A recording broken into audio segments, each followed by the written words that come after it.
نحمده ونصلي على رسوله الكريم أما بعد فأعوذ بالله من الشيطان الرجيم بسم الله الرحمن الرحيم رب اشرح لي صدري ويسر لي أمري واحلل عقدة من لساني يفقهوا قولي رب زدني علما اللهم فقهنا في الدين آمين يا رب العالمين. الحمد لله رب العالمين والصلاة والسلام على رسول الكريم اہلاً و سہلاً مرحبا. آپ تمام بہنوں کو خوش آمدید کہتی ہوں جو آج اس ببرکت نشست میں ہمارے ساتھ شامل ہو رہی ہیں. چاہے آپ اس سلسلے کو پہلی مرتبہ جوائن کر رہی ہیں یا پہلے سے اس قرآن کلاس کا حصہ رہی ہیں، ہم سب کو دل کی گہرائیوں سے خوش آمدید کہتے ہیں. ہم دعا کرتے ہیں کہ اللہ تعالیٰ اس مجلس کو ہمارے لیے علم نافع، عمل صالح اور دلوں کی اصلاح کا ذریعہ بنا دے اور ہمیں قرآن کے ساتھ ایسا تعلق عطا فرمائے جو وقتی نہیں بلکہ مستقل ہو. کلاس کے ماحول کی ترتیب. اس کلاس میں ہم ادب، توجہ اور سنجیدگی کے ساتھ بیٹھیں گے.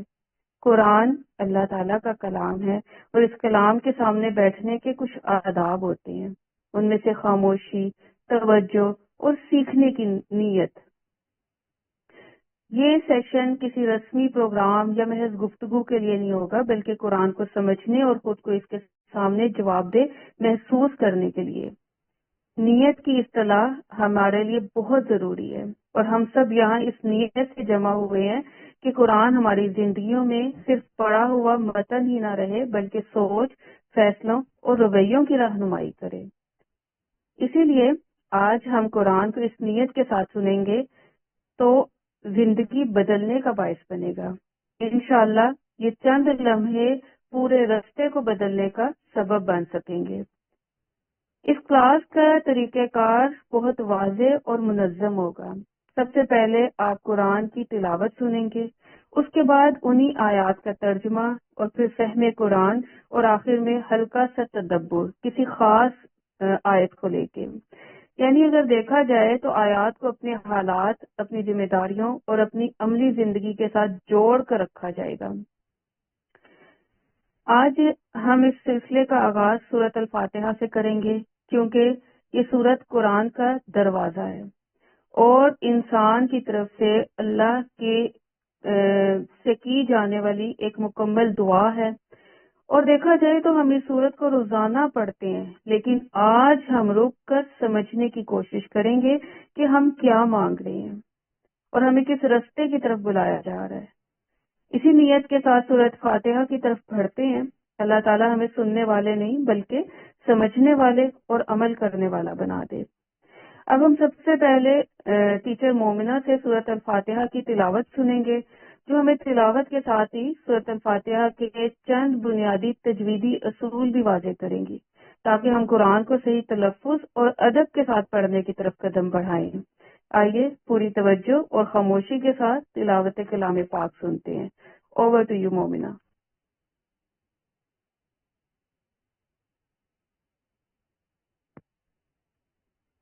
السلام علیکم ورحمۃ اللہ وبرکاتہ.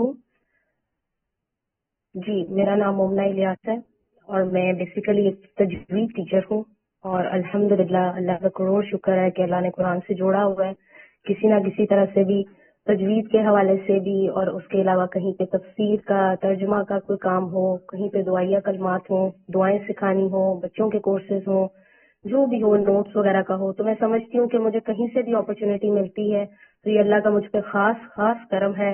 اور میں اس کو اس طرح سے لیتی ہوں کہ جیسے میں کہتی ہوں میرے آخرت کے لیے گولڈ کوائنس جمع ہو رہے ہیں جس کی ہمارے لیے دنیا میں بھی بہت اہمیت ہے. تو اس طرح سے میں اس کو سمجھتی ہوں کہ جیسے بچے منی باکس میں پیسے جمع کرتے ہیں تو میں کہتی ہوں مجھے کہیں سے بھی اگر اپرچونیٹی ملتی ہے تو یہ میرے آخرت کے منی باکس میں کوائنس جمع ہو رہے ہیں جس کا مجھے پوری امید ہے کہ انشاءاللہ اللہ انہیں قبول کر اور اللہ میرا اجر لگتا جائے. اور جیسے کل بھی روبینہ جی بات کر رہی تھی کہ ہمارے پاس آج کل گھر بیٹھے کوئی ایکسکیوز نہیں ہے کہ ہم قرآن سے جڑے نہیں ہیں یا ہمیں کوئی کال نہیں آئی یا ہمیں پتہ نہیں چلا، ہم بچوں میں گھر میں مصروف تھے. تو جیسے میں خود بھی ایک ہاؤس وائف ہوں، بچے ہیں میرے الحمدللہ، بہت سارے کام ہوتے ہیں لیکن میں شروع سے آن لائن ہی کنیکٹڈ ہوں کہ میں کہیں نہ کہیں کچھ نہ کچھ اپنا حصہ ڈالتی رہوں. تو اس کورس میں بھی میرا اور آپ کا ساتھ اسی طرح رہے گا انشاءاللہ. آپ کے سبق کا آغاز میری تلاوت سے ہوگا اور ساتھ میں کچھ تجوید پوائنٹس آپ کو ڈسکرائب کر دیے جائیں گے تاکہ جو آپ تلاوت سن رہے ہیں اس کو سننے کا بھی مزہ آئے آپ کو. تو اللہ سے دعا ہے کہ اللہ تعالیٰ اس میں ہمیں استقامت عطا کرے، اور میں اور آپ اپنی نیت خالص کرتے ہیں کہ اللہ تعالیٰ ہمارے لیے بہت آسانیاں کرے اور ہم اس سے ہمیشہ کے لیے قرآن سے جڑے رہیں. آمین. چلیں جی، سورۃ الفاتحہ کا آج آپ کا سبق ہے تو اس کی تلاوت شروع کرتے ہیں.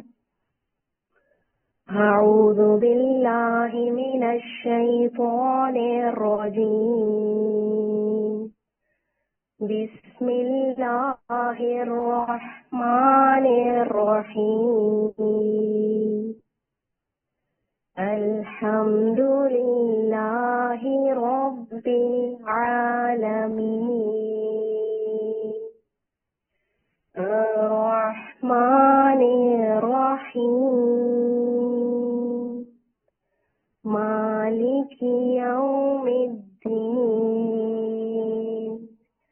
ایاک نعبد و ایاک نستعین، اهدنا الصراط المستقیم، صراط الذين أنعمت عليهم غير المغضوب عليهم ولا الضالين.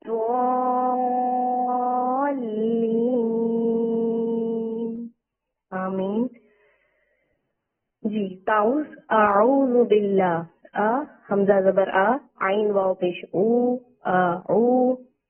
اچھا. تعوذ اور تسمیہ بھی آپ لوگ بہت پڑھتے ہیں ماشاءاللہ، اور سورۃ الفاتحہ بھی ہماری روز کی نماز میں دن میں 5 مرتبہ ہم پڑھتے ہیں. لیکن آج آپ اس کو اس طرح سے سنیے گا کہ آپ کی حرکات تو نہیں کہیں پہ خراب ہوتی ہیں، کہ آپ کسی چیز کو لمبا پڑھ جاتے ہیں، کسی کو چھوٹا پڑھ جاتے ہیں. تو اس کو ضرور ابھی دیکھیے گا. جیسے اعوذ ہم پڑھتے ہیں تو اس میں ہمارا آغاز کس سے ہو رہا ہے؟ حمزہ زبر اور ہم موسٹلی اس کو پڑھتے ہوں گے اعوذ. تو یہاں پہ ضرورت اس چیز کی ہے کہ آئین کو کلیئر کیا جائے تاکہ حمزہ اور آئین کا مخرج یا اس کی آواز ہمیں اچھی سی سنائی دے اور اس میں فرق بھی محسوس ہو. اعوذ، عین واو پیش او. اب قرآن میں آپ جہاں جہاں پہ دیکھیں، میں آپ کو بریفلی بتا رہی ہوں، اور جب آپ یہ ہر لیسن میں سنیں گے تو آپ کی زبان پہ انشاءاللہ چڑھ جائے گا. جب الف کے ساتھ زبر ہو، واو ساکن کے ساتھ پیش ہو اور یا ساکن کے ساتھ زیر ہو تو اس کو 2 حرکات تک آپ نے لمبا کھینچنا ہے. ٹھیک ہے، جیسے آپ فرق دیکھ رہے ہیں، حمزہ زبر عین واو پیش او 1 حرکت ہے، اور عین واو پیش او 2 حرکات ہیں. ٹھیک ہے. او زال پیش دو، زال کو نرمی سے ادا کیا جاتا ہے، اس کو اعوذو نہیں کیا جاتا. زا جو ہے وہ زا کی آواز ہے، رو زا والے کی. جو زال ہوتا ہے نا، دال زال والا، اس کو نرمی سے پڑھا جاتا ہے. اعوذو باللہ، اللہ سے پہلے جہاں جہاں پہ آپ زیر دیکھیں تو اللہ کو باریک پڑھیں گے، بالغ نہیں کریں گے. ٹھیک ہے. باللہ من الشیطان، تو کو موٹا پڑھا جاتا ہے. کیوں؟ کیونکہ وہ تا نہ لگے، نقطوں والا تا نہ لگے. ٹھیک ہے.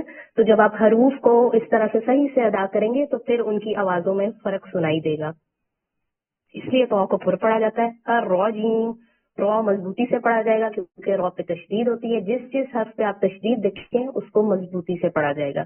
ٹھیک ہے. اور رو کو یہاں پہ موٹا پڑھیں گے. الرجیم، بسم اللہ، سین کی سیٹی نکالیں. سین کی سیٹی نکالیں گے تو وہ بہت خوبصورت لگتا ہے.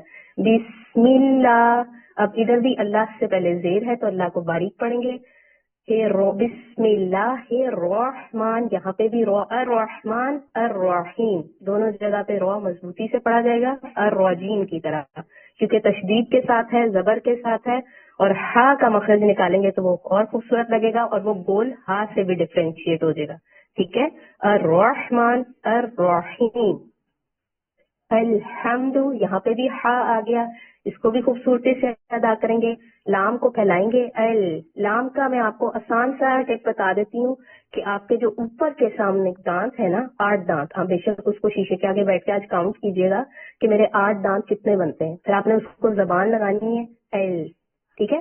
اب آپ بیسیکلی اس کو نوٹ کریں کہ آپ لوگ روٹین وائز جو قرآن پڑھتے ہیں اس میں آپ پڑھتے ہیں اور حمد الذین. تو یہ چیز لام کو جتنا پھیلائیں گے اتنا تجوید میں خوبصورت لگتا ہے. اور اصل میں لام کی ادائیگی ہی یہ ہے کہ اس کو سامنے کے 8 دانتوں کا آپ نے زبان لگانی ہے جب آپ نے لام ادا کرنا ہے. الحمد للہ، یہاں پہ بھی اللہ زیر کے ساتھ آ گیا تو باریک پڑھیں گے. رو پر پڑھا جائے گا. رو پہ جب زبر اور پیش ہوتی ہے تو اس کو موٹا پڑھتے ہیں. ٹھیک ہے. رو بل، رو پہ زبر ہے، عالمین، عین کو اس کا مخرج نکالیں گے، اور میم پہ دیکھیں آپ، ابھی میں آپ کو بتا رہی تھی کہ آپ جہاں جہاں پہ دیکھیں الف سے پہلے زبر، واو ساکن سے پہلے پیش، اور یا ساکن سے پہلے زیر، یہاں پہ یا ساکن ہے اور اس سے پہلے میم پہ زیر ہے، تو اس کو میم 2 حرکات تک پڑھیں گے۔ پھر اسی طرح جیسے ہم نے تسنیہ میں پڑھا، یہاں پہ بھی دیکھیں الرحمن الرحیم، رو مضبوطی سے پڑھا جائے گا کیونکہ تشدید کے ساتھ ہے، زبر کے ساتھ ہے تو پر کریں گے، اور ہا خوبصورت سا نکالیں گے، ٹھیک ہے جی۔ مالکی، میم کھڑی زبر، ماں جہاں پہ کھڑی زبر کھڑی زیر اور الٹا پیش ہو اس کو بھی 2 حرکات تک لمبا کرتے ہیں، ٹھیک ہے۔ یوم الدین، ایاکا، اب یہاں پہ 2 جگہ ایاکا آ رہا ہے یا الف کے ساتھ، ابھی جو میں بات کر رہی تھی وہ دیکھیں الف سے پہلے زبر، ٹھیک ہے جی، تو اس کو بھی ایاکا نہیں پڑھیں گے، ایاکا، یا الف زبر یا، اور یا پہ تشدید ہے تو اس کو مضبوطی سے پڑھیں گے، ایاکا نعبد، نعبد۔ اب یہاں پہ جو موسٹلی میرے بھی کافی اسٹوڈینٹس مسٹیک کرتے ہیں، وہ سمجھتے ہیں کہ دال واؤ پیش دو لکھا ہوا ہے، لیکن واؤ پہ اپنی ایک حرکت ہے تو اس کو نعبد کریں گے، نعبدو نہیں کریں گے، ٹھیک ہے۔ وَإِيَّاكَ، اسی طرح سے یہاں پہ مضبوطی سے پڑھیں گے، نستعین، سین کی سیٹی نکالیں خوبصورت سی، آئین کو نکالیں، اور آئین یا زیر عی، یہ بھی 2 حرکات تک جائے گا، ٹھیک ہے جی۔ تو آج کا سبق آپ کا یہاں تک ہوگا، اور باقی کے جو تجوید کے پوائنٹس ہیں وہ انشاءاللہ ہم آگے ڈسکس کریں گے جی۔ السلام علیکم ورحمۃ اللہ وبرکاتہ۔ وعلیکم السلام ورحمۃ اللہ وبرکاتہ۔ جزاک اللہ خیر کثیرہ۔ تلاوت اور تجوید کے بنیادی اصول سننے کے بعد اب ہم سورۃ فاتحہ کے اصل پیغام، اس کے معنی اور فہم کی طرف باقاعدہ طور پر بڑھ رہے ہیں۔ یہ وہ مرحلہ ہے جہاں قرآن کو صرف پڑھا نہیں جاتا بلکہ سمجھا جاتا ہے، محسوس کیا جاتا ہے اور اپنی زندگی کے ساتھ جوڑا جاتا ہے۔ اس حصے کا آغاز ہماری محترمہ روبینہ باجی کریں گی، جو آیات مبارکہ کے مفہوم کو نہ صرف لفظی ترجمے کے ساتھ بلکہ اس انداز میں واضح کریں گی کہ ہم سب یہ سمجھ سکیں کہ سورۃ الفاتحہ ہم سے کیا تقاضا کرتی ہے۔ انشاءاللہ وہ ہمیں ہر آیت کے معنی کے ساتھ ساتھ اس کا پیغام اور اس پیغام کا ہماری عملی زندگی سے تعلق واضح انداز میں سمجھا سکیں گی۔ آئیے اسی توجہ، سنجیدگی اور سیکھنے کی نیت کے ساتھ ہم روبینہ باجی سے گزارش کرتے ہیں کہ وہ سورۃ الفاتحہ کے معنی اور فہم کا آغاز کریں۔ جی، اوور ٹو یو روبینہ باجی۔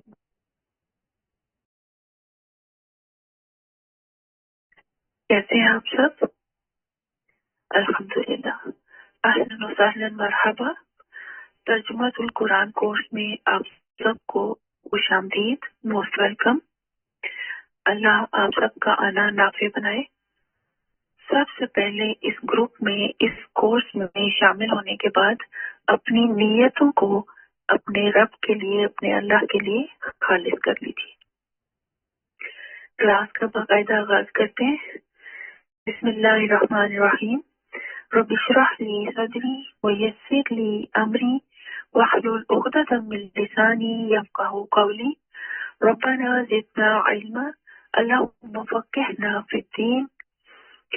یا ربی لک الحمد کما ینبغی لجلال وجہک وعظیم سلطانک۔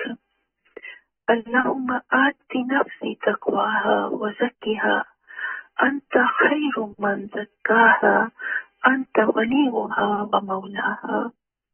اے ہمارے اللہ، ہمیں ہماری موت پر کلمہ لا الہ الا اللہ پہ ثابت قدم رکھے، آمین یا رب العالمین۔ سب سے پہلے کورس کے حوالے سے آپ سے کچھ باتوں کی، پھر سورہ الفاتحہ کی اہمیت کو احادیث کی روشنی میں دیکھیں گے انشاءاللہ، پھر اس کے بعد اپنا لیسن سٹارٹ کریں گے انشاءاللہ۔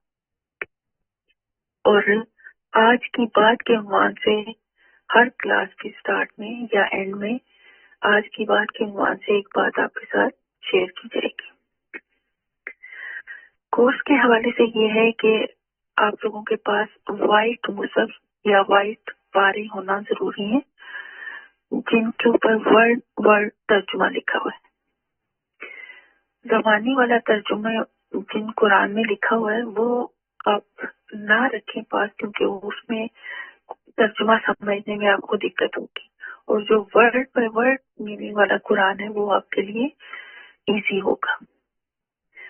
جیسے الحمد سب تعریف، للہ اللہ کے لیے، مطلب ورڈ میننگ ایک ورڈ پڑھیں گے عربی کا، پھر ساتھ اردو میننگ، عربی ورڈ اردو میننگ.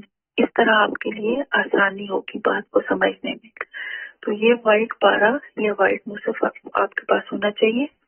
اس کا طریقہ کار یہ ہوگا کہ وائٹ پارا یا وائٹ مصحف سے آپ نے ورڈ بائی ورڈ ترجمہ دیکھ کے یاد کرنا ہے، اور پھر اس کی پریکٹس آپ نے گھر میں اس طرح کرنی ہے کہ پلین مصحف، تجوید والا مصحف جو ہوتا ہے جہاں سے آپ تجوید کا لیسن سناتے یا پڑھتے ہیں، اس سے آپ نے سنانا ہے. جب آپ سنائیں گے تو پلین مصحف سے سنائیں گے، اور یہ آپ کے اوپر امانت ہوگی. میں آپ کو نہیں دیکھ رہی، اللہ آپ کو دیکھ رہا ہے، آپ کا ضمیر ماشاءاللہ زندہ ہے، تو آپ کے اوپر یہ امانت ہوگی کہ آپ نے زبانی سنانا ہے. یاد کرتے وقت آپ نے ورڈ اور ترجمہ اس طرح یاد کرنا ہے. جب یہ چیز آپ کی زبان میں روانی آ جائے گی، آپ سمجھیں گے کہ آپ مجھے یاد ہو گیا، پھر اس کی آپ پریکٹس کریں پلین مصحف سے کہ میں ٹھیک پڑھ رہی ہوں. خود کو چیک کریں، بے شک خود کی ریکارڈنگ کر لیں، پھر سنیں کہ میں نے ٹھیک سنا ہے، خود کو خود سنائیں. یہ آپ کی پریکٹس ہو جائے گی. تو آپ نے جب ہمیں سنانا ہے لیسن تو آپ نے پلین مصحف سے سنانا ہے. وائٹ پارا یا میننگ والا جو پارا یا مصحف ہے اسے آپ نے بند کر دینا ہے، اور پلین مصحف سے آپ نے ہمیں سنانا ہے لیسن. یہ طریقہ کار ہوگا لیسن سنانے کا، یاد کرنے کا. پھر اس کے بعد یہ ہے کہ آپ کے پاس pencil, eraser, pen, note pad, diary, اس طرح کی چیزیں آپ کے پاس موجود ہونی چاہیے. اس کے لیے آپ ایک بیگ ریڈی کر لیں، جیومیٹری ریڈی کر لیں، جیسے اسکول کے بچے بیگ ریڈی کرتے ہیں. اسی طرح آپ ایک بیگ ریڈی کر لیں مستقل. جب بھی کلاس سٹارٹ ہو بیگ اٹھائیں اور کلاس میں آ جائیں. یعنی اس وقت آپ کو پھر دقت نہیں ہوگی کہ پینسل نہیں مل رہی، ڈائری نہیں مل رہی، مصحف نہیں مل رہا. تو یہ سب چیزیں آپ اپنی ایک بیگ میں رکھیں. جب کلاس کا وقت ہو تو بیگ اٹھائیں اور کلاس میں آ جائیں. اور پھر آپ یکسوئی کے ساتھ آپ کے پاس ہر چیز موجود ہوگی ایک ہی جگہ پہ. تو آپ جب اپنا لیسن سٹارٹ کریں گی تو پھر یکسوئی کے ساتھ آپ پڑھ سکیں گے. یہ تھی کورس کے حوالے سے بات. اور آج کی بات یہ ہے کہ کامیابی کا راز 3 چیزوں میں ہے. کامیابی کا راز 3 چیزوں میں ہے. نمبر 1 نیت، نمبر 2 دعا، نمبر 3 سخت محنت. آپ کو جو چیز اچھی لگتی ہے، جو بات آپ کو کلک کرتی ہے، وہ آپ نوٹ کر لیا کریں.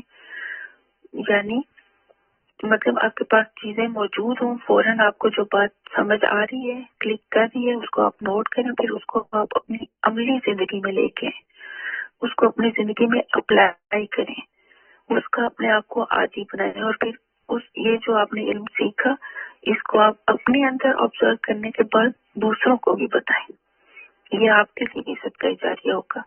تو آج کی بات یہ ہے کہ کامیابی کا راز 3 چیزوں میں ہے: نیت، دعا اور سخت محنت. نیت کیا ہے؟ دل کے ارادے کا نام. جب آپ کسی کام کا ارادہ کرتے ہیں، نیت کرتے ہیں، تو پھر اس کے لیے تیاری کرتے ہیں. مثلا آپ نے کہیں جانا ہے تو آپ کیا کریں گے؟ پہلے تیاری کریں گے، شاور لیں گے، ڈریس سلیکٹ کریں گے، پریس کریں گے، اور پھر اسی طرح کے اور کئی دنیاوی کام، کئی ایسے کام جس کے لیے آپ تیاری کرتے ہیں. نیت ہوتی ہے، ارادہ ہوتا ہے، تو پھر اس کی تیاری کے لیے آگے کام ہوتے ہیں. پھر دعا کیا ہے؟ دعا اللہ اور بندے کا آپس کا ریلیشن ہے. دعا بندے اور اللہ کے درمیان کنیکشن ہے. تو اپنا کنیکشن اپنے اللہ کے ساتھ اسٹرانگ کریں. اللہ تعالیٰ کہتے ہیں کہ تمہارے جوتے کا تسمہ بھی ٹوٹ جائے تو وہ بھی مجھ سے مانگو. تو دعا اپنی چھوٹی چھوٹی دعائیں، چھوٹی چھوٹی خوشیاں، چھوٹی چھوٹی پرابلمز اللہ کے ساتھ شیئر کریں، اللہ کے ساتھ باتیں کیا کریں. اللہ کے ساتھ دوستی لگائیں، اور وہی پکا سچا دوست ہے۔ تو دعا سے اللہ کے ساتھ کنیکشن اسٹرانگ ہوتا ہے۔ پھر سخت محنت، کسی بھی کام کے کرنے کا آپ کا ارادہ ہے، نیت ہے، اس کے لیے دعا بھی کریں، پھر اس کے لیے محنت بھی کریں۔ جس کام کے پیچھے محنت نہیں ہوگی وہ کام اول تو پائے تکمیل تک ہی نہیں پہنچے گا، نہیں تو اس میں بہت ہرڈلس اور پریشانیاں آئیں گی۔ تو آپ نے نیت، دعا اور محنت کرنی ہے۔ محنت سچی لگن ہوتی ہے، سچی لگن کے ساتھ جس کام کو آپ کریں گے وہ ضرور پائے تکمیل تک پہنچے گا اور کامیابی سے ہمکنار کرے گا آپ کو انشاءاللہ۔ پھر اس کے بعد ہے قرآن سمجھنا ضروری ہے۔ اللہ کی پہچان کے لیے قرآن کی پہچان ضروری ہے۔ اللہ کی محبت اور ڈر قرآن سے تعلق کے بعد ہی بلڈ ہوتا ہے۔ ایمان میں اضافہ اور تر و تازگی کے لیے قرآن کو سمجھنا ضروری ہے۔ آپ قرآن کو تھام لیں، اللہ آپ کو تھام لے گا۔ پریشانیوں سے، نجات سے، ڈپریشن سے بچنے کے لیے قرآن سے جڑ جائیں۔ قرآن وہ وکیل ہے جو آخرت میں بھی آپ کی وکالت کر کے آپ کو جتا دے گا۔ شرط یہ ہے کہ دنیا میں اس کے ساتھ آپ کا تعلق مضبوط رہا ہو، آپ نے اس کے ساتھ محنت کی ہو، وقت گزارا ہو، اس کے ساتھ وقت لگایا ہو، اس کے ساتھ اسے سیکھنے کے لیے، اسے جاننے کے لیے ہر ممکن کوشش کی ہو، کیونکہ قیامت کے دن آپ کی کوششیں اور ایفرٹس دیکھی جائیں گی کہ آپ نے اللہ کی راہ میں، اللہ کو راضی کرنے میں کتنی محنت کی۔ تو اپنی کوششوں کو اللہ کے لیے خالص کر لیجیے اور اپنے ایمان کو بڑھانے کا ذریعہ بنا لیجیے۔ سورہ فاتحہ کے بارے میں کچھ بات کرتے ہیں۔ سورہ فاتحہ کی اہمیت و فضیلت ہمیں مختلف احادیث کی روح سے پتہ چلتی ہے۔ صحیح مسلم کی روایت ہے، سورہ الفاتحہ اور سورہ البقرہ کی آخری آیات پڑھنے کے بعد مانگی گئی دعا ضرور قبول ہوتی ہے، رد نہیں کی جاتی۔ پھر صحیح مسلم کی ایک اور روایت ہے، سورہ فاتحہ اور سورہ البقرہ کی آخری آیات نبی صلی اللہ علیہ وسلم کو عرش کے خزانوں میں سے بطور تحفہ دی گئی تھی، جو نبی صلی اللہ علیہ وسلم سے پہلے کسی اور نبی کو نہیں دی گئی تھی۔ نبی صلی اللہ علیہ وسلم کے اس تحفے الفاتحہ اور البقرہ کی آخری آیات کو دو نور بھی کہا جاتا ہے۔ پھر ابو ہریرہ رضی اللہ عنہ سے روایت ہے کہ نبی صلی اللہ علیہ وسلم نے فرمایا، جس نے نماز پڑھی اور اس میں ام القرآن یعنی سورہ الفاتحہ نہ پڑھی تو اس کی نماز ناقص ہے، ناقص ہے۔ ان احادیث کی روشنی میں سورہ الفاتحہ کی اہمیت کا پتہ چلتا ہے اور نماز کے اندر سورہ الفاتحہ پڑھنے کی اہمیت کا پتہ چلتا ہے کہ سورہ الفاتحہ کے بغیر نماز نہیں ہوتی۔ الفاتحہ نماز کا ایک اہم ترین حصہ اور جز ہے۔ دراصل یہ سورہ ایک دعا ہے جو اللہ نے ہر اس انسان کو سکھائی ہے جو اس کی کتاب کا مطالعہ شروع کر رہا ہو۔ کتاب کی ابتدا میں اس کو رکھنے کا مطلب یہ ہے کہ اگر تم واقعی اس کتاب سے فائدہ اٹھانا چاہتے ہو تو پہلے اپنے رب سے یہ دعا کر لو۔ سورہ الفاتحہ ایک دعا ہے بندے کی جانب سے اور پورا قرآن اس کا جواب ہے اللہ تعالی کی طرف سے۔ بندہ جو اللہ سے ہدایت اور رہنمائی مانگتا ہے تو جواب میں اللہ پورا قرآن اس کے سامنے رکھ دیتا ہے کہ یہ ہے وہ ہدایت اور رہنمائی جس کی طلب تو نے مجھ سے کی۔ تو ان احادیث کی روشنی میں ہمیں سورہ الفاتحہ کی اہمیت کا پتہ چلتا ہے۔ پھر سورہ الفاتحہ کے کئی نام ہیں، جیسے چند ایک میں آپ کے ساتھ شیئر کرتی ہوں۔ سورہ الفاتحہ کو ام القرآن، ام الکتاب، الشفاء، سب المثانی، رقیہ، کنز، صلاۃ، الدعاء اور الشفاء بھی کہا جاتا ہے۔ سب المثانی سورہ فاتحہ یعنی 7 وہ آیات جو بار بار دہرائی جانے والی آیات ہیں۔ دن میں کتنی بار ہم یہ آیات پڑھتے ہیں؟ یعنی ہم سورہ فاتحہ کو دن میں کتنی بار پڑھتے ہیں؟ 5 نمازوں میں پڑھتے تو راتیں ہیں 17 تو فرض ہیں دن میں، اور فجر کی 2 سنتیں تو بہت ہی اہم ہیں۔ نبی صلی اللہ علیہ وسلم نے کبھی بھی سفر میں بھی نہیں چھوڑی، نہ کبھی گھر میں، نہ بیماری میں، کسی حال میں بھی نبی صلی اللہ علیہ وسلم نے فجر کی سنتیں نہیں چھوڑی۔ تو 17 میں 2 اور ایڈ کریں تو کتنا ہو گیا 19، تو ایٹ لیسٹ 19 بار تو ہم دن میں پڑھتے ہی ہیں اس کو۔ پھر اسی طرح باقی سنتیں بھی بہت اہم ہیں۔ حدیث میں آتا ہے کہ نبی صلی اللہ علیہ وسلم نے فرمایا جو شخص دن میں 12 سنتیں پوری کرے اس کے لیے جنت میں گھر کی بشارت ہے، یعنی جنت میں گھر کا وعدہ ہے اس کے لیے۔ تو کتنی 12 سنتیں کیسے؟ فجر سے پہلے 2 سنت، ظہر سے پہلے 4 سنت، اور 4 فرض کے بعد 2 سنت، پھر مغرب کے فرضوں کے بعد 2 سنت، پھر عشاء کے فرضوں کے بعد 2 سنت، یہ 12 سنتے ہیں ٹوٹل۔ اور یہ پڑھنے میں کتنا ٹائم لگتا ہے؟ آج کل کے بچے تو بھاگتے ہیں، فرض پڑھا یہ جا وہ جا۔ تو اللہ تعالیٰ کا فرمان ہے، اللہ تعالیٰ قیامت والے دن اپنے فرشتوں سے پوچھیں گے جس بندے کی فرض نماز میں کوئی کمی کوتاہی رہ گئی ہوگی تو اللہ تعالیٰ فرشتوں سے پوچھیں گے میرے اس بندے کے پاس کوئی ایکسٹرا نماز ہے، یعنی یہ جو ایکسٹرا نوافل پڑھتے ہیں ہم لوگ، سنتے پڑھتے ہیں، تو ان نوافل اور سنتوں کو جو فرائض کی ہماری کمی کوتاہی رہ گئی ہوگی ان کے ساتھ کمپنسیٹ کر دیا جائے گا۔ تو یہ ہمارے لیے کتنا بہترین موقع ہے، اور کتنا چھوٹا سا ٹائم لگتا ہے اس میں، 5-10 منٹ لگ جائیں گے 2 سنتے پڑھنے میں، کتنا ٹائم لگتا ہے، تو اس کا کتنا بڑا اجر ہمیں مل رہا ہے، کتنا ریوارڈ مل رہا ہے۔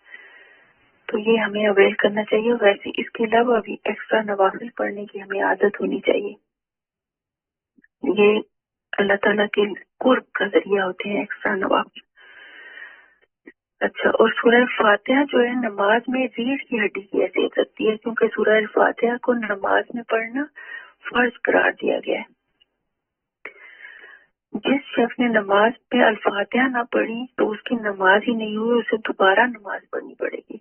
اس سے ہمیں سورہ الفاتحہ کی اہمیت کا پتہ چلتا ہے کہ یہ کس قدر اہم سورہ ہے۔ الفاتحہ کتاب اللہ کی سب سے عظیم ترین سورہ ہے۔ تو فاتحہ کا کیا مطلب ہوتا ہے؟ کھولنا، آغاز کرنا، ابتدا کرنا، اوپننگ کرنا۔ تو ترجمہ سٹارٹ کرتے ہیں۔ بسم اللہ الرحمن الرحیم۔ اعوذ، میں پناہ لیتی ہوں اللہ کی، من سے، الشیطان، شیطان، الرجیم، مردود۔ اعوذ، میں پناہ لیتی ہوں اللہ کی، من سے، الشیطان، شیطان، الرجیم، مردود۔ میں پناہ لیتی ہوں اللہ کی شیطان مردود سے۔ بسم اللہ الرحمن الرحیم۔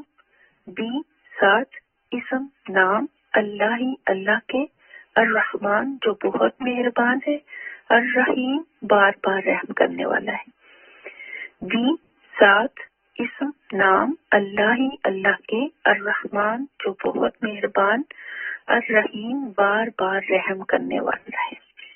اللہ کے نام کے ساتھ شروع جو بہت مہربان، بار بار رحم فرمانے والا ہے۔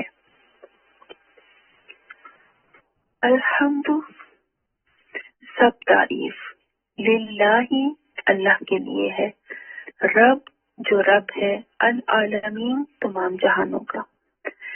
الحمد، سب تعریف، للہ، اللہ کے لیے ہے، رب جو رب ہے، العالمین تمام جہانوں کا، الرحمن بہت مہربان، الرحیم نہایت رحم کرنے والا یا بار بار رحم کرنے والا۔ مالکی، مالک ہے، یوم دن کا، الدین بدلے کے۔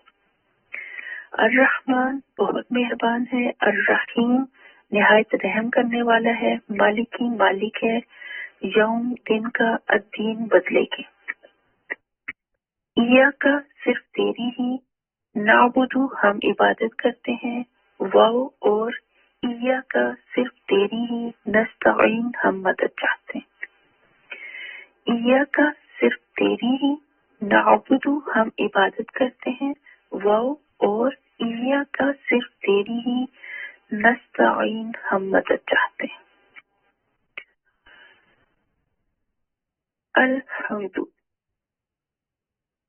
الحمدللہ کو افضل دعا بھی کہا گیا ہے اور کلمہ شکر بھی کہا گیا ہے. جس طرح لا الہ الا اللہ کو افضل ذکر کہا گیا ہے، اسی طرح الحمدللہ کو افضل دعا کہا گیا ہے. الحمد الف لام، جس ورڈ کے ساتھ سٹارٹ میں الف لام لگ جائے وہ ورڈ خاص میننگ دیتا ہے. جیسے انگلش میں ہوتا ہے کامن ناؤن، عام بک، عام بک، کسی بھی عام بک کی بات ہو رہی ہے. اور پراپر ناؤن ہوتا ہے خاص، دا بک، دا ہولی بک، کسی خاص کتاب کی بات ہو رہی ہے. اسی طرح عربی گرامر میں جس ورڈ کے ساتھ الف لام سٹارٹ میں آ جائے وہ ورڈ خاص میننگ دیتا ہے. جیسے الحمد خاص تعریف، سب کی سب تعریف، وہ خاص تعریف جو صرف اللہ تعالیٰ کے لیے ہے. کیسی تعریف؟ جس میں انتہائی محبت اور انتہائی عقیدت شامل ہو، تعظیم شامل ہو. تعظیم، رسپیکٹ، کسی کو بڑا سمجھنا. تو حمد ایک لطیف احساس کو کہتے ہیں جو انسان کے اندر سے اٹھتا ہے. حمد کہتے ہیں تعریف کو، اور تعریف کے لیے ایک اور لفظ بھی استعمال ہوتا ہے مدح، میم دال ہا مدح. اب حمد اور مدح کا فرق دیکھتے ہیں. حمد صرف اللہ تعالیٰ کے لیے ہوتی ہے اور مدح مخلوق کے لیے ہوتی ہے. مدح ہوتی ہے دنیاوی تعریف، مخلوق کی تعریف، جیسے کسی بادشاہ کی مدح کر دی، کسی بک کی، کسی چہرے کی، کسی بلڈنگ کی، کسی خوبصورت چیز کی تعریف کر دینا. یہ ہوتی ہے دنیاوی تعریف، مخلوق کی تعریف، یہ مدح ہے. لیکن حمد صرف اللہ تعالیٰ ہی کے لیے زیبا ہے. حمد ہوتا ہے کسی کے کمال کی تعریف کرنا، اور حمد اس کے لیے ہوتی ہے جس میں پرفیکشن ہو. تو پرفیکشن صرف اللہ تعالیٰ کی ذات میں ہے. تو الحمد خاص تعریف، سب کی سب تعریف، ساری کی ساری تعریف للہ اللہ کے لیے ہے. للہ لام ہا روٹ ہے، اور للہ لام کے لیے، اور اللہ الہ سے ہے. الہ کا مطلب معبود ہے. اللہ کا لفظ الہ سے ہے، اس کا مطلب معبود. تو لام جو آ رہا ہے اس کا مطلب ہے کے لیے، فور. اللہ کے لیے، للہ اللہ کے لیے. رب جو رب ہے. الحمد سب تعریف، خاص تعریف، ساری کی ساری تعریف للہ اللہ کے لیے ہے. کیوں؟ کیونکہ وہ رب ہے. رب کون ہوتا ہے؟ خالق، مالک، مدبر. یہ تین لفظ رٹ لیں. رب کا کیا مطلب ہے؟ خالق، مالک، مدبر. ربا اس کا روٹ ہے. ربا یا ربو، رب بن کا مطلب ہوتا ہے بتدریج کسی چیز کو نشو نما دینے والا. جیسے بیج سے درخت بننا. بیج سے درخت بننے کو کتنا ٹائم لگتا ہے؟ بتدریج بڑھتا ہے نا. اسی طرح بتدریج کسی چیز کو کی نشو نما کرنے والا رب. خالق، مالک، مدبر. خالق پیدا کرنے والا، کریٹ کرنے والا. مالک اون کرنے والا، کسی چیز پہ پورا اختیار رکھنے والا. مدبر تدبیر کرنے والا، پلانر. زمین سے آسمان تک، آسمان سے زمین تک ہر چیز کی تدبیر وہ کرتا ہے. بارش کب، کیسے، کہاں برسنی ہے، ہوائیں اب کس رخ میں، دائیں بائیں کدھر کو چلنی ہے، یہ تمام تدابیر رب کرتا ہے. رب کون ہے؟ خالق، مالک، مدبر. خالق تخلیق کرنے والا، پیدا کرنے والا، کسی چیز کو ذرے سے کمال تک پہنچانے والا. احسن الخالقین، پیاری صورتیں بنانے والا. انسان اپنی پیدائش کو دیکھ لے، کس چیز سے انسان کی تخلیق ہوئی، پھر کن کن مراحل سے گزر کر اللہ نے انسان کو کمال تک پہنچایا. پیدائش کا مرحلہ، بچپن، جوانی، بڑھاپا، پھر دی اینڈ۔ مالک، اون کرنے والا، گارڈین، پالنے والا، پیدا کر کے چھوڑ دینے والا نہیں، بلکہ اپنے بندے کی ہر ضرورت کو پرووائڈ کرنے والا، پرووائڈر، بنا مانگے ہر چیز عطا کرنے والا، اون کرنے والا۔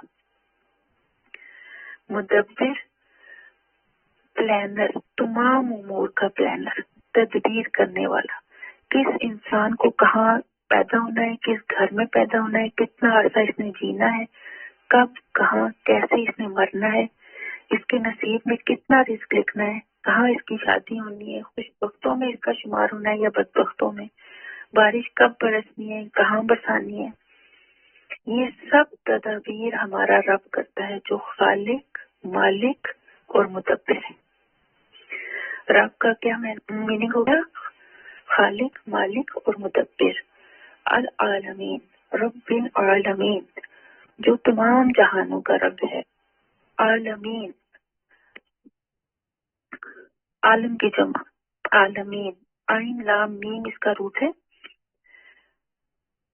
عالمین، چرند پرند، انسان، جن، پانی کے جانور، خشکی کے جانور، سب جہانوں کا رب، رب العالمین۔ عین لام میم علم سے بھی ہے۔ علم کا مطلب نشانی، جو ہمیں کریٹر کی طرف رہنمائی کرے۔ اللہ کے سوا باقی تمام چیزیں عالم ہیں۔ اللہ کے سوا باقی تمام چیزیں عالم ہیں۔ اللہ کریٹر ہے۔ مثلا اللہ کی کریشن کیا کیا ہے؟ آسمان، سورج، پہاڑ، درخت، یہ اللہ کی کریشن ہے جو ہمیں کریٹر کا پتہ دیتی ہے۔ کریٹر کون ہے؟ کریٹر ایک ہی ہے، ہمارا اللہ، باقی ساری اس کی کریشن ہے۔ تو علم کا کیا مطلب ہو گیا؟ عین لام میم اس کا روٹ ہے، علم اس کا مطلب نشانی، جو ہمیں کریٹر کی طرف رہنمائی کرے۔ ہر وہ چیز اللہ کی کریشن جس سے ہمیں کریٹر کا پتہ چلتا ہے۔ تو اللہ کی ہر ہی چیز، دنیا میں کون سی چیز ہے جو اللہ کی پیدا کی ہوئی نہیں ہے؟ تو اللہ ایک ہے، کریٹر ہے، اور باقی تمام چیزیں اس کی کریشن ہے۔ تمام جہانوں کا رب ہے۔ تو کتنے جہان ہیں دنیا میں؟ بے شمار جہان ہیں۔ سمندروں کی تہوں میں دیکھیں، مچھلیاں، مگرمچھ اور بے شمار مخلوق اس کے اندر آباد ہے۔ تو تمام مخلوقات کا رب۔ اسی طرح جنگلوں میں کتنے جانور ہیں، چرند پرند آباد ہیں، جنوں کا ایک الگ جہان آباد ہے۔ ایون آپ قبرستان میں چلے جائیں تو وہاں ایک الگ جہان آباد ہے، جسے شہر خاموشاں بھی کہا جاتا ہے۔ پھر عالم ارواح، عالم برزخ، فرشتوں کا الگ جہان آباد ہے۔ پھر سورج، چاند، ستارے، گلیکسیز، ان کا الگ جہان آباد ہے۔ تو رب العالمین، تمام جہانوں کا رب، تمام تر مخلوقات کا رب، تمام تر کریشن کا کریٹر، رب العالمین، تمام جہانوں کا رب۔ الرحمن، بہت مہربان۔ راہ میم اس کا روٹ ہے، فالان کے وزن پہ ہے، بہت ہی زیادہ رحم کرنے والا۔ الرحمن کہنے سے جیسے منہ بھر جاتا ہے، اسی طرح الرحمن میں کثرت ہے، وسعت ہے، برکت ہے، بھرا ہوا ہونا، بہت زیادہ رحم کرنا، بہت رحم کرنے والا۔ رحم اللہ کی وہ صفت ہے جو وہ اپنی ہر مخلوق پہ کرتا ہے۔ دنیا پہ رحم کرنے والا، کرسچن، یہودی، ہندو، جنوں، انس، ہر ایک پہ رحم کرنے والا۔ رحمت عام جو اللہ کی ہر مخلوق پر، ساری دنیا پر چھائی ہوئی ہے، انسانوں پر، جنوں پر، حیوانوں پر۔ رحمت عام جو ہر ایک کے لیے ہے۔ الرحیم، راحمین اس کا بھی یہی روٹ ہے، راحمین۔ رحمان اللہ ہر ایک کے لیے ہے، اور رحیم اللہ صرف مومنین کے لیے ہے، اپنے فرما بردار بندوں کے لیے۔ رحیم آخرت کے دن کا رحم کرنے والا، رحمت خاص قیامت کے دن اپنے نیک بندوں پر خاص رحمت کرنے والا الرحیم ہوگا۔ رحمان دنیاوی رحمت، الرحیم آخرت کی رحمت اور مسلسل رحمت کرنے والا، آخر تک رحم کرنے والا۔ اللہ تعالیٰ کی 100 رحمتیں ہیں، جن میں سے ایک حصہ رحمت کا اللہ نے دنیا میں اتارا، جس کی وجہ سے تمام مخلوق ایک دوسرے سے محبت کرتی ہے، ایک دوسرے پہ رحم کرتی ہے، ماں بچے سے، بچے ماں سے، خاوند بیوی سے، بیوی خاوند سے، ایون جانور ایک دوسرے سے۔ تو یہ محبت اور مودت اللہ تعالیٰ کی اس ایک حصہ رحمت کی بدولت ہے جو اللہ نے زمین پہ اتارا، اور باقی 99 حصے رحمت کے اللہ تعالیٰ نے قیامت کے دن کے لیے رکھے، اپنے فرما برداروں کے لیے۔ اللہ ہمارے گناہوں پر ہمیں فوراً پکڑ بھی سکتا ہے، فوراً سزا بھی دے سکتا ہے، مگر وہ اپنی صفت رحمانیت کی وجہ سے ہمیں بار بار معاف کر دیتا ہے، بار بار ہمیں موقع دیتا ہے، بار بار ہم پہ رحم کرتا ہے۔ اللہ اپنی رحمت سے ہمیں اپنی رحمت کے یہ جو 99 حصے اللہ تعالیٰ نے اپنے نیک اور فرما بردار بندوں کے لیے رکھے ہیں، اللہ ہمیں ان کا حقدار بنا دے اپنی رحمت کے ساتھ، اور اللہ ہمیں نیک اعمال کرنے کی توفیق عطا فرمائے۔ مالکی مالک ہے، بادشاہ ہے۔ مالک کون ہوتا ہے؟ بادشاہ، آنر، جس کی بادشاہت ہوتی ہے، جو ڈیسیژن میکر ہوتا ہے، جس کی ساری ڈومینین ہوتی ہے، جس کے پاس تمام تر اتھارٹی ہوتی ہے، جیسے کسی عدالت کا جج ہوتا ہے، اختیارات کا مالک۔ تو مالک ہے کس کا؟ یوم، دن کا، الدین بدلے کے، قیامت کے دن کا، روز جزا کا مالک، یعنی اس دن کا مالک جب تمام اگلی پچھلی نسلوں کو جمع کر کے ان کے کارنامہ زندگی کا ان سے حساب لیا جائے گا۔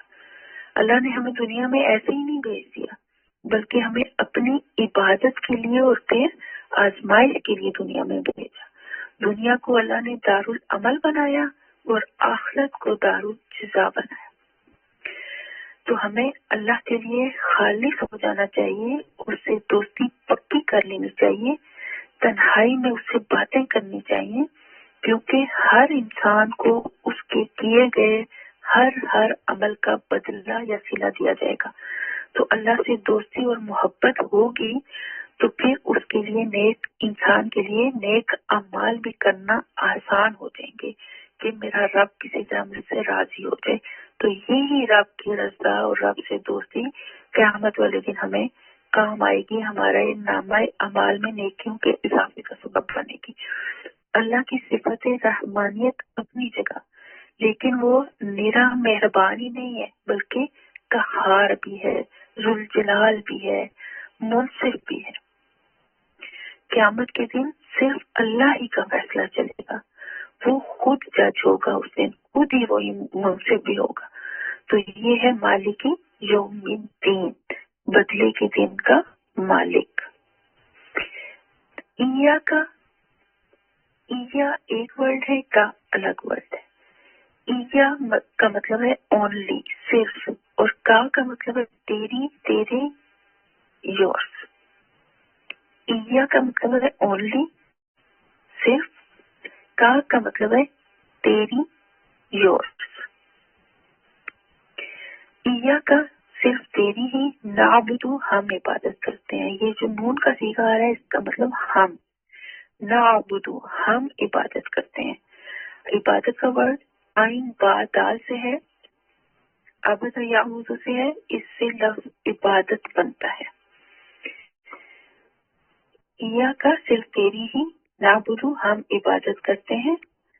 نعبدو عین با دال سے ہے، عبد یعبد سے ہے، اس سے لفظ عبادت بنتا ہے۔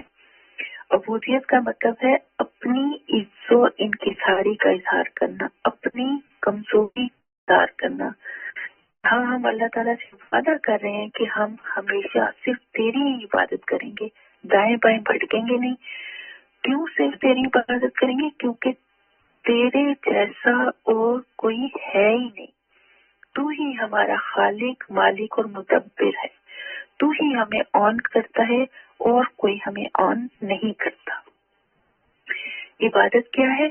عبادت کا لفظ عربی میں 3 معنوں میں استعمال ہوتا ہے۔ نمبر 1 پوجا و پرستش، نمبر 2 اطاعت و فرما برداری، نمبر 3 بندگی اور غلامی۔ ان تینوں معنوں میں سے کسی معنی میں بھی کوئی دوسرا ہمارا معبود نہیں ہے اللہ کے سوا۔ پھر عبادت کا مطلب انتہائی محبت اور انتہائی عاجزی اور انکساری کا اظہار کرنا، صرف اور صرف اپنے رب کے لیے، اللہ کے سامنے اپنی کمزوری کا اظہار کرنا۔ پھر عبادت محبت اور حب سے مل کر عبادت بنتی ہے، یعنی اپنے آپ کو اللہ کے لیے محبت اور تعظیم کے ساتھ جھکا دینا، اللہ کی اطاعت کرنا۔ ہم اپنی جبین کو، اپنے ماتھے کو زمین پر ٹیکتے ہیں سجدے میں جب جاتے ہیں، تو یہ ہم اپنی عاجزی کا اظہار کر رہے ہوتے ہیں اللہ کے سامنے۔ امام غزالی اپنی کتاب الحیاء العلوم میں لکھتے ہیں کہ عبادت کرنے والوں کی 3 کیٹیگریز ہوتی ہیں۔ نمبر 1 عبادت العبید، یہ کون ہوتے ہیں؟ یہ اللہ کے خوف سے اللہ کی عبادت کرتے ہیں، جیسے بچہ ماں کے خوف سے نماز پڑھ لیتا ہے یا ماں کے ڈر سے کوئی کام نہیں کرتا، اس طرح وہ لوگ جو اللہ کے ڈر سے اللہ کی عبادت کرتے ہیں۔ نمبر 2 عبادت الاجار، اجر سے اجار، یعنی وہ لوگ جو اجر کے پوائنٹ آف ویو سے عبادت کرتے ہیں، ریوارڈ چاہنے کے لیے، ریوارڈ چاہنے کے پوائنٹ آف ویو سے عبادت کرنے والے۔ یقیناً یہ عبادت العبید سے اپر کیٹیگری ہے، یعنی خوف سے بڑا ہوا لیول ہے، یعنی اب آپ صرف ڈر نہیں رہے بلکہ آگے بڑھے ہیں اور اب آپ کو اس کا ریوارڈ بھی چاہیے۔ اب اس کے بعد ایک ہائیسٹ لیول ہوتا ہے، ایک مسلمان کا، ایک عبد کا، ایک غلام کا، وہ ہوتا ہے عبادت الاحرار۔ یہ تیسری کیٹیگری ہے، عبادت الاحرار، حریت سے احرار، تحریک حریت، تحریک آزادی، یہ ورڈ سنے ہوں گے آپ نے، یعنی ایک آزاد انسان کی عبادت، ایسے انسان کی عبادت جو کسی بھی نفسانی خواہش کا سلیو نہیں ہے سوائے اپنے رب کا سلیو ہونے کے۔ یہ عبادت ہوتی ہے ہائیسٹ لیول کی عبادت۔ یہ عبادت کا وہ لیول ہوتا ہے جس میں آپ صرف عابد نہیں ہوتے بلکہ کیا بن جاتے ہیں؟ عبد بن جاتے ہیں۔ عابد اور عبد ہونے میں فرق ہوتا ہے۔ عابد ہوتا ہے عبادت کرنے والا اور عبد ہوتا ہے اللہ کا بندہ، غلام، سلیو۔ تو مجھے اور آپ کو کوشش کیا کرنی ہے کہ ہمیں عبد کی کیٹیگری میں شامل ہونا ہے انشاءاللہ۔ اس کیٹیگری کو اچیو کرنے کے لیے ہماری اپنی اٹینشن ہوگی، اخلاص ہوگا، نیت ہوگی، کوشش محنت ہوگی، تو پھر ہمارے لیے اللہ کی مدد بھی آئے گی اور ہمارے لیے آسانیاں بھی ہوں گی۔ عبادت کو مزید دیکھتے ہیں، ذکر بھی اللہ کی بہترین عبادت ہے جو آپ ہر وقت بآسانی اپنے کمفرٹ زون کے اندر رہ کے کر سکتے ہیں۔ اس کے لیے اسپیشل کہیں جانا نہیں پڑتا، صرف جائے نماز پہ ہی بیٹھ کے ذکر کرنا ضروری نہیں ہے، وضو ہونا بھی شرط نہیں ہے، بس آپ نے اپنی زبان کو ہلانا ہے، چلتے پھرتے، لیٹے بیٹھے، کچن کا کام کرتے ہوئے، سفر کے دوران بس پڑھتے رہیں، سبحان اللہ، الحمدللہ، اللہ اکبر، لا الہ الا اللہ، سبحان اللہ و بحمدہ، استغفر اللہ، کچھ بھی پڑھ لیں۔ یہ کوئی مشکل کام ہے؟ میرے خیال میں ذکر سے آسان کوئی عبادت نہیں، تو اس کا اہتمام کیا کریں، اس کو اپنی عادت بنائیں، بس فارغ نہ بیٹھیں، کیونکہ قیامت والے دن لوگ حسرت کریں گے کہ میں نے اپنا وقت ضائع کیوں کیا۔ تو اس حسرت سے بچنے کے لیے آج اپنے وقت کو ضائع ہونے سے بچائیں، ذکر کریں. ذکر سے آسان کیا عبادت ہے. آپ وضو بے وضو چلتے پھرتے پڑھ سکتے ہیں. کچھ بھی اللہ کا ذکر کرتے ہیں. بس اپنی زبان کو فضولیات میں بچائیں. فضول باتیں کرنے میں، فضول گپ شپ کرنے میں، کسی غیبت میں اس طرح ٹائم ضائع کرنے سے بہتر ہے کہ اللہ کا ذکر کر لیں، درود شریف پڑھ لیں. کچھ بھی بس اللہ اپنے آپ کو، اپنی زبان کو اللہ کے ذکر سے تر رکھیں. آگے دیکھتے ہیں. وَإِيَّاكَ کا اور صرف تیری ہی. ایا پھر وہی ورڈ آ گیا. ایا اونلی صرف، کا تیری یورس. ایا کا صرف تیری ہی. نستعین ہم مدد چاہتے ہیں. عین واو نون روٹ ہے اس کا. اللہ سے وہ مانگنا جس پر وہ قادر ہے. تو اللہ کس چیز پہ قادر نہیں ہے؟ اللہ تو ہر چیز پہ قادر ہے. تو ہم اللہ تعالیٰ سے کیا وعدہ کر رہے ہیں یہاں پہ؟ وَإِيَّاكَ اور صرف تیری ہی ہم مدد چاہتے ہیں. ان الفاظ کے ساتھ ہم اللہ تعالیٰ سے ایک اور وعدہ کر رہے ہیں، اور یہ وعدہ ہم دن میں 5 مرتبہ اپنی نمازوں میں کر رہے ہوتے ہیں، اور ہمارے عمل اس سے بالکل اپوزٹ ہوتے ہیں. ہم کیا کہہ رہے ہیں؟ ایاک نستعین، ہم صرف تجھی سے مدد چاہتے ہیں. لیکن ہم کرتے کیا ہیں؟ ہمیں کوئی معمولی سی پریشانی آ جاتی ہے، بیماری آ جاتی ہے، بزنس میں لاس ہو جاتا ہے، کوئی بھی مسئلہ ہو جاتا ہے، ہم کیا کرتے ہیں؟ اماں کو فون کر، اس سے بات کر، اس سے بات کر، اس کے آگے رو، اس کے آگے رو، اپنے مسئلے کو بڑھا چڑھا کر پیش کرتے ہیں. بدلے میں کیا ہوتا ہے کہ چلو میرے فلاں بابا جی بڑے پہنچے ہوئے ہیں، چلیں ان کے پاس چلتے ہیں. اس طرح سے ہم بابوں کے چکروں میں پڑ جاتے ہیں، مزاروں پہ جانے لگتے ہیں، چادریں چڑھانے لگتے ہیں، دیگیں بانٹنے میں لگ جاتے ہیں، پھر کی طرف نکل جاتے ہیں. جبکہ نبی صلی اللہ علیہ وسلم کا طریقہ کیا تھا؟ انہیں جب بھی کوئی پریشانی مصیبت آتی تو وہ فوراً نماز کی طرف بھاگتے، نوافل کے ذریعے اللہ سے مدد مانگتے. ہمیں بھی نبی صلی اللہ علیہ وسلم نے یہی طریقہ ہوتا ہے، اور پھر قرآن بھی ہمیں یہی درس دیتا ہے کہ صبر اور نماز کے ذریعے مجھ سے مدد مانگو. تو ہمیں اپنی ہر پرابلم اللہ تعالیٰ کے ساتھ شیئر کرنے کی عادت ہونی چاہیے. اس طرح پھر مسئلے نہیں رہتے اور پریشانی بھی ختم ہو جاتی ہے. کیونکہ اللہ تعالیٰ کہتے ہیں کہ جب مسئلہ اللہ کے سپرد کر دو تو پھر مسئلے اور اللہ کے بیچ میں سے نکل جاؤ، تمہیں اللہ کبھی مایوس نہیں کرے گا. تو اللہ تعالیٰ ہمیں اپنے ساتھ خالص کر لے، اور ہمیں اللہ تعالیٰ اپنے ساتھ خالص کر لے، اور اپنی دوستی ہمیں نصیب فرما دے. آج کا لیسن یہیں تک تھا. یہ چند آیات آپ کو دی ہیں، آپ نے لفظی ترجمے پہ فوکس کرنا ہے، ایمانداری کے ساتھ اس کو یاد کرنا ہے، اور ایماندار کے ساتھ سنانا ہے سادے مصحف سے. میں بار بار یہ بات کہہ رہی ہوں، سادے مصحف سے سنانا ہے، اور ورڈ بائی ورڈ جو میننگ والا مصحف ہے اس سے آپ نے یاد کرنا ہے. جتنا آپ زیادہ یاد کریں گے اتنا آپ کی زبان میں روانی آئے گی اور آپ کو آسانی ہوگی. آپ میں سے کسی کا کوئی سوال ہو، کوئی سمجھ نہیں آ رہی ہو، تو آپ پرسنل پہ بھی میسج کر سکتے ہیں، گروپ پہ بھی میسج کر سکتے ہیں. جو کوشچن ہو وہ لکھ کے گروپ میں سینڈ کر دیں، پھر جب نیکسٹ کلاس ہوگی تو آپ کو اس کا آنسر کر دیا جائے گا. اپنا بہت خیال رکھیے. اللہ آپ کا حامی و ناصر ہو. اللہ آپ کے وقت میں، علم میں بہت برکتیں عطا فرمائے. وآخر دعوانا ان الحمد للہ رب العالمین.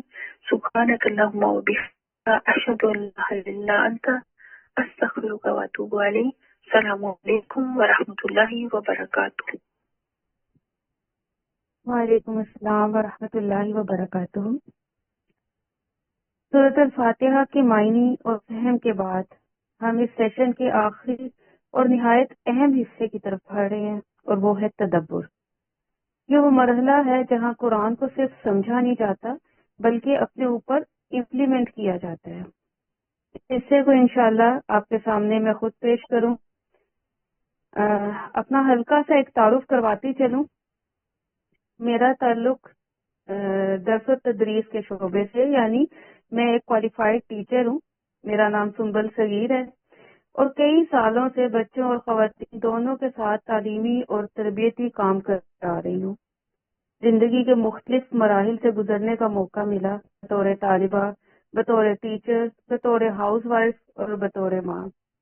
قرآن کے ساتھ میرا تعلق الحمدللہ تقریباً 10 سال سے ہے، اور اسی عرصے میں یہ بات بار بار سمجھ میں آئی کہ قرآن صرف پڑھنے یا سننے سے نہیں بلکہ سوچنے اور غور کرنے سے انسان کی زندگی بدلتا ہے. اور اس کورس کو شروع کرنے کا مقصد اسی احساس کے تحت اس کورس کا آغاز کیا گیا کہ ہم قرآن کے الفاظ پر رکیں، ان کے معنی پر غور کریں اور یہ دیکھیں کہ اللہ تعالیٰ ہم سے کیا چاہ رہے ہیں.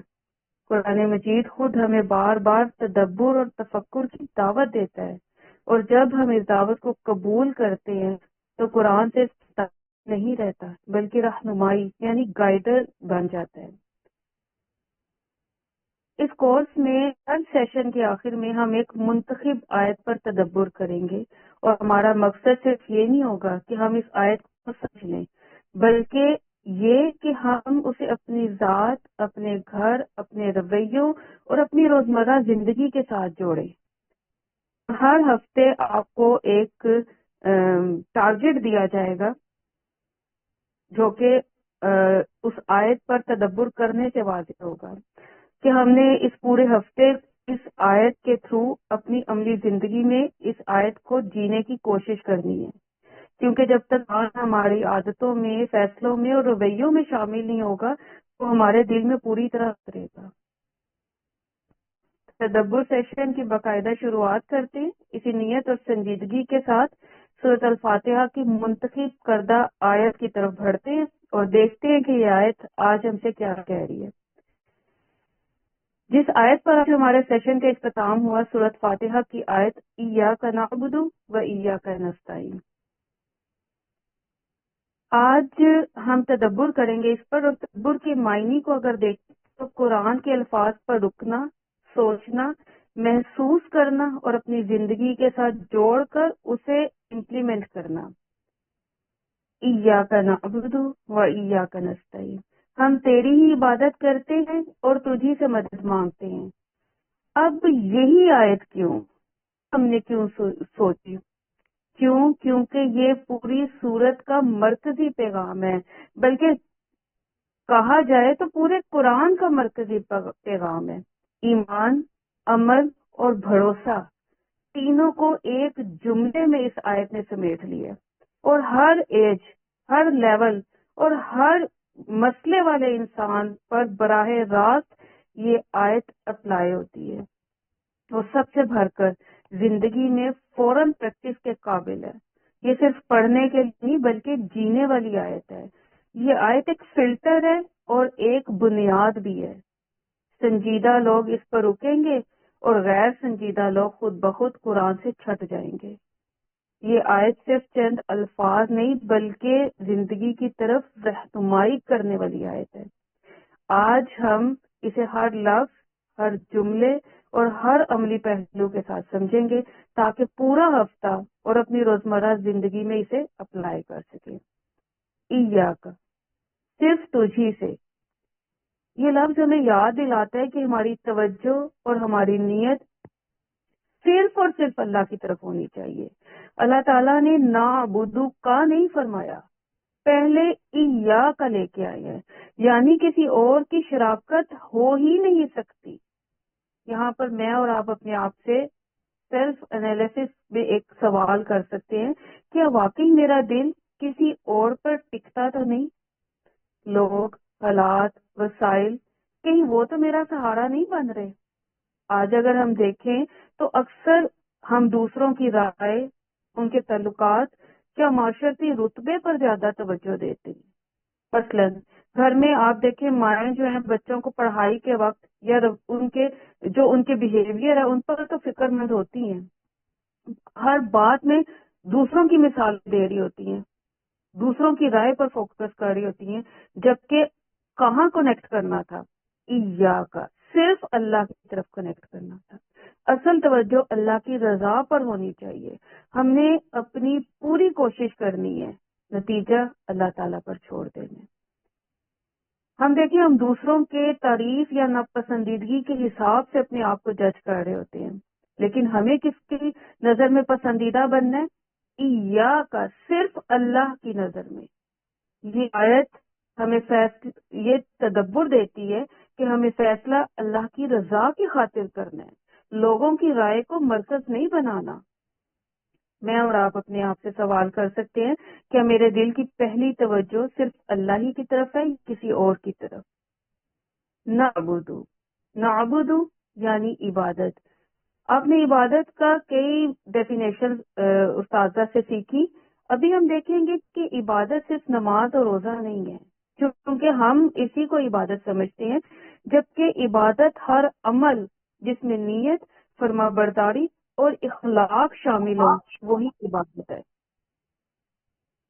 ہماری صبح سے لے کے شام تک ایک ایک حرکت عبادت بن سکتی ہے اگر اس میں نیت ہے، اطاعت ہے، فرما برداری ہے، اور ترجیح کیا ہے؟ اللہ تعالیٰ کی ذات. اب آپ اور میں اپنے آپ سے سوال کریں، ہم کس کی بات مانتے ہیں؟ کس کو خوش کرنا چاہتے ہیں؟ میری ترجیحات کیا ہیں؟ کیا میرا گھر، کیا میرے رشتے، کیا میرا وقت، کیا میرے فیصلے، یہ کس کے لیے ہیں؟ اور جب ہم اس نتیجے پر پہنچیں گے کہ ہم اللہ کی عبادت کرتے ہیں تو اللہ تعالیٰ نے ہمارے اوپر کچھ ذمہ داریاں ڈالی ہیں. جو ہمارا کیریکٹر ہے، جو ہمارا اللہ تعالیٰ نے جس جگہ ہمیں فٹ کی ہے وہاں پر رشتے نبھانے بھی ذمہ داری ہے، اور وہ ذمہ داری عبادت بن سکتی ہے. گھر میں شوہر کے ساتھ صبر کے ساتھ پیش آنا، کسی کی بری بات کو برداشت کرنا، بچوں کی نافرمانی پر محبت اور ان کی رہنمائی کرنا، اپنے آفیسز میں ایمانداری سے کام کرنا، چاہے وہ آپ کو باس کی تعریف ملے یا نہ ملے، یہ عبادت ہے کیونکہ یہ رسپانسبلٹیز ہیں. اور یہاں پر اگر ہم دیکھیں تو ہر عمل کی نیت درست ہونا ضروری ہے. عبادت کا مطلب یہ ہے کہ ہم زندگی کے ہر لمحے میں اللہ کی رضا کو مد نظر رکھیں. اب میرا آپ سے اور اپنے آپ سے یہی سوال ہے، کیا میرا گھر، کیا میرے رشتے، کیا میرے معاملات، کیا میرے تعلقات، کیا میری جاب، اس میں میری نیت درست ہے؟ واہ کا مطلب کیا ہے؟ دیکھا جائے تو ایک چھوٹا سا حرف ہے لیکن بہت بڑا سبب.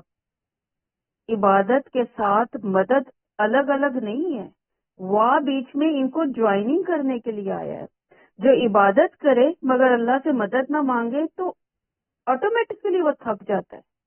اور یہ چھوٹا سا حرف ہمیں یہ سکھاتا ہے کہ عبادت اور مدد علیحدہ نہیں ہے. ہم محنت کریں، عبادت کریں اور ساتھ ہی اللہ تعالیٰ سے مدد مانگیں. مثال کے طور پر آپ دیکھیں، بچے کے امتحانات ہو رہے ہیں، والدین پوری محنت کرواتے ہیں، پھر دعا کرتے ہیں کہ اللہ اس کو محنت کرنے پر کامیابی میں بدل دے. تو یہ کیا ہے؟ یہ عبادت اور مدد کا جوائنٹ سسٹم ہے. کسی بھی دیکھیں مشکل پروجیکٹ میں محنت کے ساتھ کیا ضروری ہوتا ہے؟ دعا ضروری ہوتی ہے. تو عمل کے بغیر دعا یا دعا کے بغیر عمل مکمل نہیں ہوتا، اسی لیے یہ واہ یہاں پر لانا ضروری تھا.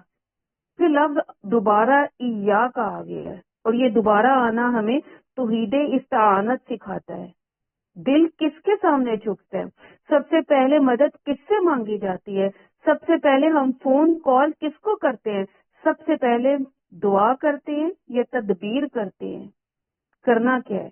مشکل میں فوراً اللہ تعالیٰ کو یاد کرنے، آسانی میں دنیاوی چیزوں پر بھروسہ نہیں کرنا، مالی پریشانیاں، بیماریاں یا رشتوں میں کوئی بھی مسائل آ جائیں، سب سے پہلے اللہ کو پکارنا ہے، اس کی مدد مانگنی ہے. اب میں اور آپ اپنے آپ سے سوال کریں، کیا میں مشکل اور آسانی دونوں میں اللہ کو اپنا سہارا بناتی ہوں؟ نستعین ہم مدد مانگتے ہیں. اصل میں کیا ہے؟ مدد مانگنا کمزوری نہیں بلکہ طاقت ہے، لیکن کس سے؟ اللہ سے. ہم اکثر غلط فہمی کا شکار ہو جاتے ہیں کہ مشکل میں مدد مانگنا کمزوری ہے، لیکن اللہ سے مدد مانگنا ایمان اور اعتماد ہے. اب دیکھیں بعض اوقات بچوں کو پڑھاتے پڑھاتے ماؤں کا صبر ختم ہونے لگتا ہے،